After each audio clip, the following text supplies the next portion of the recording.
ایک دن ایک بالغ بزرگ ICU میں لائے گئے۔ ان کا چہرہ نورانی تھا، وہ اپنے ہوش و حواس میں نہیں تھے اور ڈاکٹرز کو بھی نہیں پتہ چلا کہ ان کو کیا مرض ہے۔ میں انہیں پہچان گئی تھی۔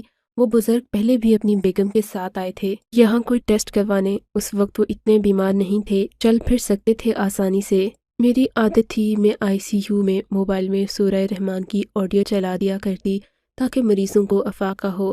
سورہ رحمان چلانے کے بعد میں نے محسوس کیا تھا کہ کافی مریضوں کی حالت بہتر ہو جایا کرتی تھی۔ وہ بزرگ جو لائے گئے تھے، میں نے ان کے سامنے بھی سورہ رحمان آڈیو میں پلے کر دیا، لیکن یہ دیکھ کر میری روح لرز گئی۔ جیسے ہی میں نے سورہ رحمان لگائی تو آہستہ آہستہ اس مریض کے ناک، منہ اور کان سے کیڑے نکلنا شروع ہو گئے۔ میں گھبرا گئی، موبائل کی آڈیو بند کر کے ڈاکٹر کے پاس بھاگی اور ان کو بلا کر لائی۔ سر دیکھیں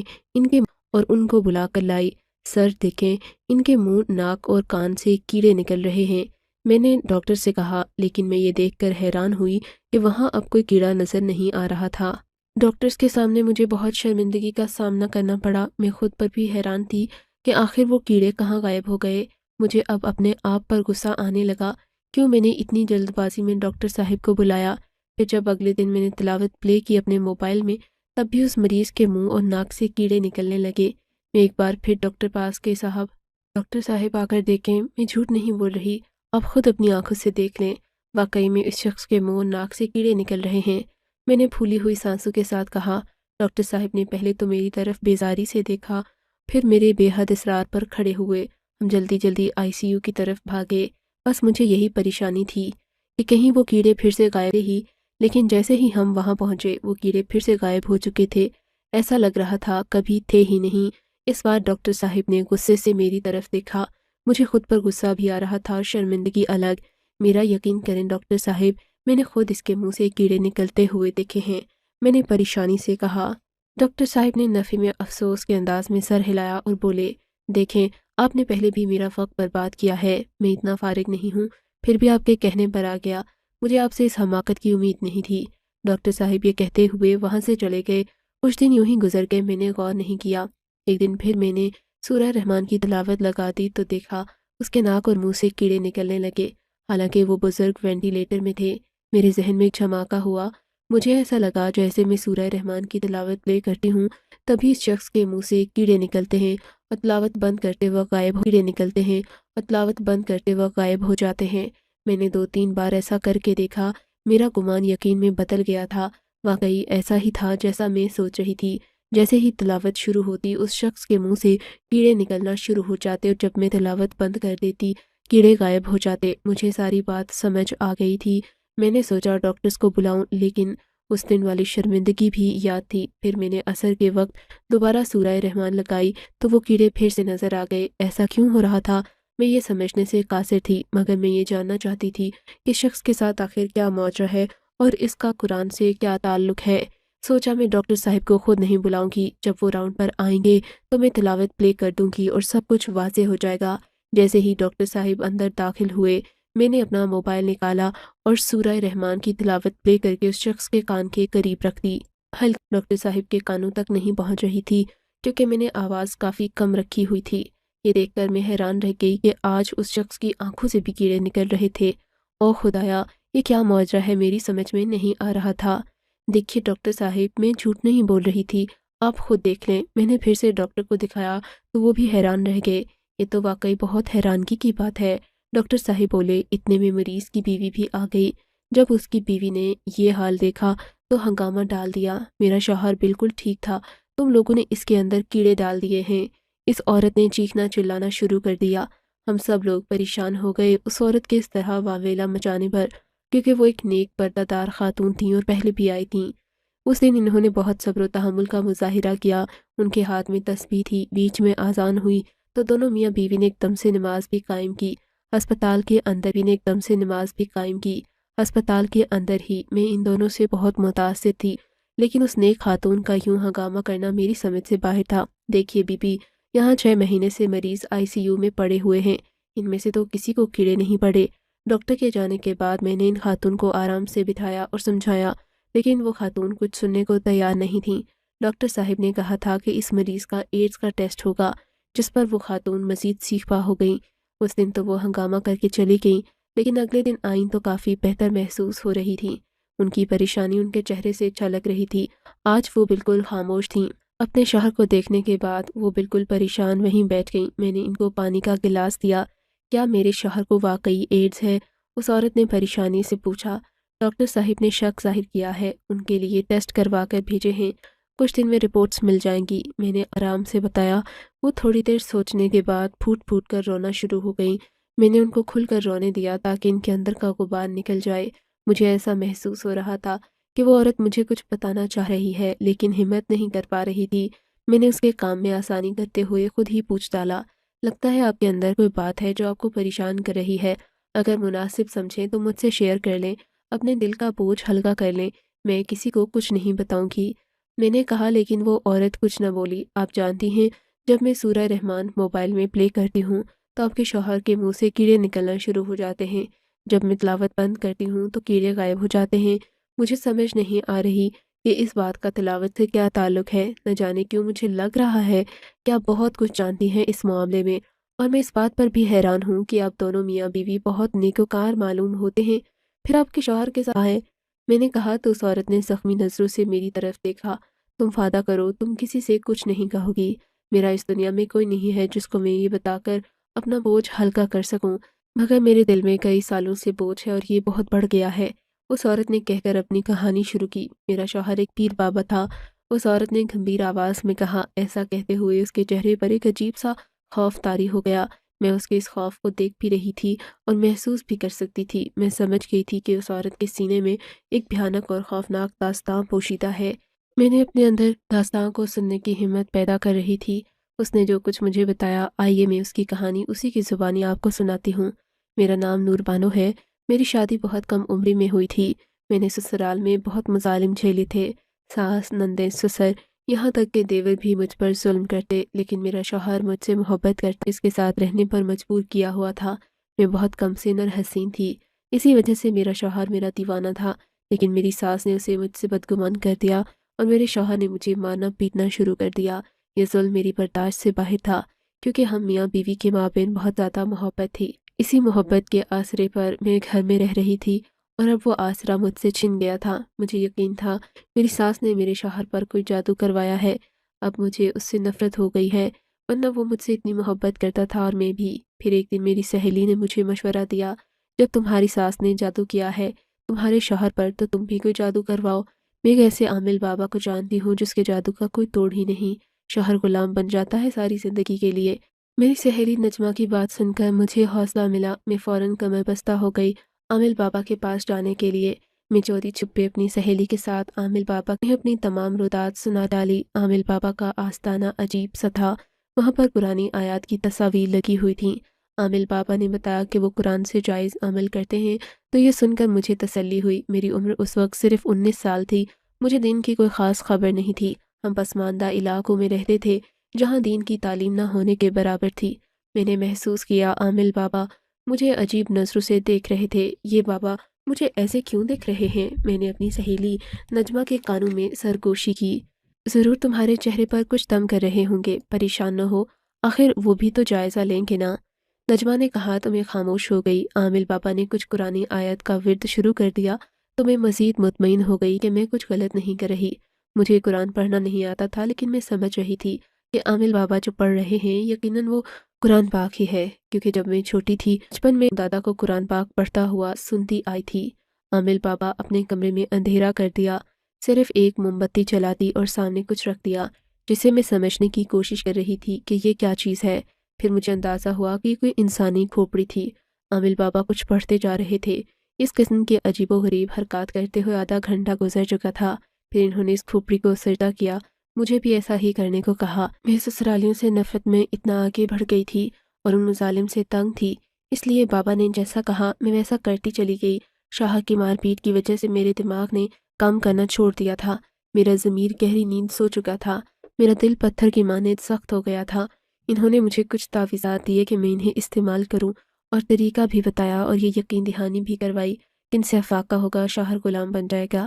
لیکن جیسے جیسے میں ان کو استعمال کرتی گئی ویسے ویسے میرا شوہر مزید بگڑنے لگا۔ میں نے پریشانی سے عامل بابا کے پاس مزید چکر لگانے شروع کر دیے۔ بابا میرا کام بننے کے بجائے بگڑتا جا رہا ہے۔ میں نے عامل بابا سے شکوہ کیا۔ انہوں نے میرا ہاتھ تھام کر مجھے اپنے پاس بٹھایا اور آرام سے سمجھایا، صبر کر، وقت لگتا ہے حالات ٹھیک ہونے میں۔ بابا نے کہا۔ اب میں عامل بابا کے پاس اکیلے جانے لگی، کیونکہ نجمہ روز روز میرے ساتھ نہیں آ سکتی تھی۔ میرے شوہر کی مار پیٹ میں اضافہ ہوتا چلا گیا اور میں عامل بابا کے قریب ہوتی گئی۔ میں ان پڑھ تھی، مجھے اندازہ نہیں تھا کہ یہ بابا قرآن کی چند آیت پڑھ کر لوگوں کی آنکھوں میں دھول جھونکتا ہے۔ لوگ سمجھتے ہیں کہ وہ کوئی غلط کام نہیں کر رہا۔ پھر اس عامل کی محبت میں آ کر میں نے اپنے شوہر کو چھوڑ دیا اور ان کے پاس رہنے لگی۔ بابا میرے خیالوں میں مکمل طور پر حاوی ہو چکا تھا۔ ہم خوشی خوشی ساتھ رہنے لگے۔ عامل بابا کا نام منیب تھا۔ منیب نے مجھے بتایا کہ وہ مجھ سے پہلی نظر کی محبت کا شکار ہوا ہے۔ میں نے بھی کہا کہ مجھے اس سے محبت ہو گئی ہے، اب میں شوہر کے پاس نہیں جانا چاہتی۔ ہم ساتھ رہنے لگے، میاں بیوی کی طرح۔ میں نے اپنے شوہر سے طلاق نہیں لی تھی۔ اس نے غصے میں کہا کہ نہیں، طلاق کا لفظ مجھے یاد نہیں تھا، مگر مجھے فرق نہیں پڑتا تھا۔ میں تو جیسے اندھی، گونگی اور بہری ہو چکی تھی۔ مجھے آہستہ آہستہ معلوم ہوتا گیا کہ منیب کالا جادو کرتا ہے، اور یہ بھی معلوم ہوا کہ یہ گناہ کبیرہ ہے، لیکن اس سب کے باوجود میں منیب کی محبت میں اندھی ہو چکی تھی۔ مجھے سب کچھ نظر آ رہا تھا، لیکن میں نے جان بوجھ کر اپنی آنکھیں بند کر رکھی تھیں۔ پھر شاید منیب نے مجھ پر ایسا کالا جادو کر دیا تھا کہ مجھے کچھ دکھائی اور سنائی نہیں دیتا تھا۔ اس کے علاوہ اس کی ہر بات مجھے غلط نہیں لگتی تھی۔ کافی عرصہ یوں ہی گزر گیا۔ میں اپنی آنکھوں کے سامنے یہ سب ہوتا دیکھ رہی تھی۔ وہ کفر کرتا تھا، وہ شرک کرتا تھا، آس پاس آنے والوں سے بھی یہی کرواتا تھا۔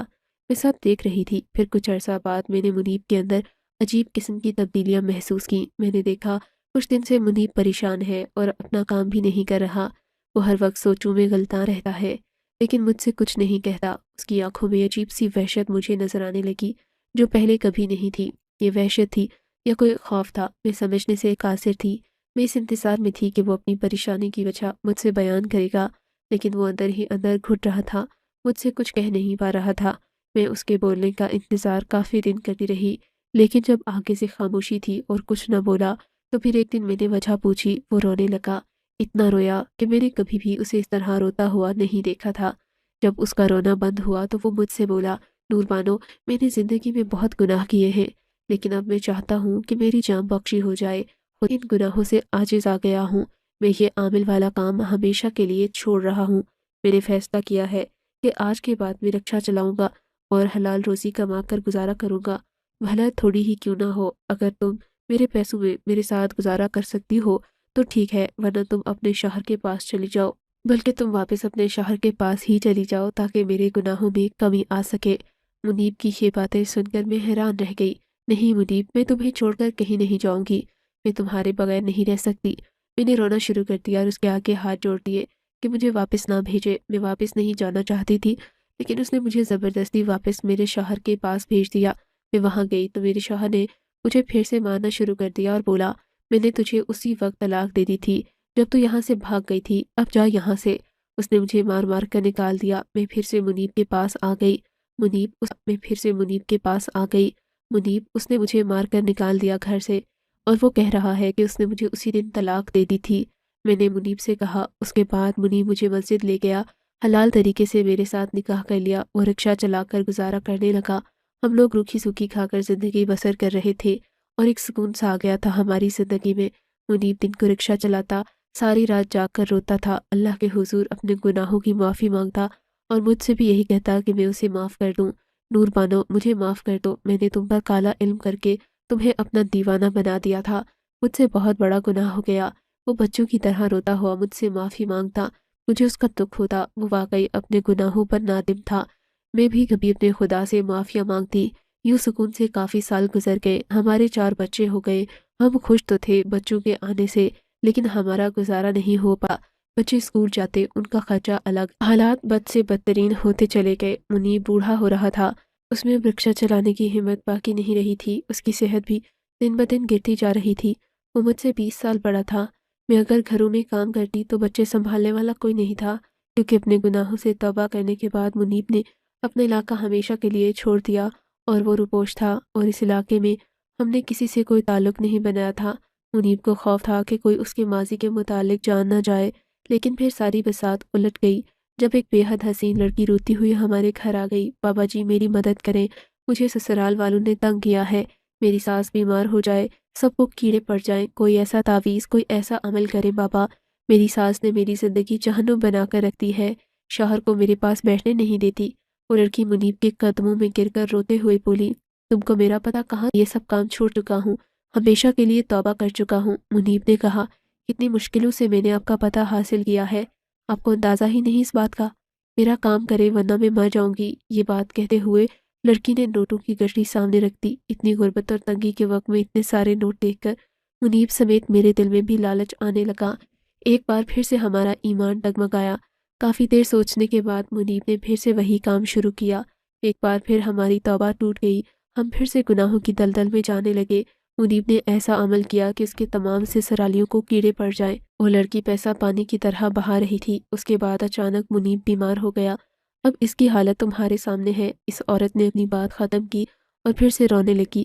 میں کافی دیر حیران پریشان بیٹھی رہی۔ عورت کی کہانی سننے کے بعد سوچ رہی تھی کہ شخص نے اچھی خاصی توبہ کر لی تھی، سیدھے راستے پر چل پڑا تھا، کیا معلوم خدا اسے معاف کر دیتا، لیکن پھر سے شیطان اس لڑکی کی صورت میں آ گیا اور اسے بہکا کر چھوڑا۔ مجھے واقعی محسوس ہو رہا تھا کہ وہ کوئی لڑکی نہیں تھی بلکہ شیطان تھا، جو لڑکی کا روپ لے کر اس بزرگ کے پاس آیا، اس کی توبہ ختم کروا دی اور پھر سے گناہ کے راستے پر ڈال دیا۔ عورت کافی دن تک ہسپتال آتی رہی۔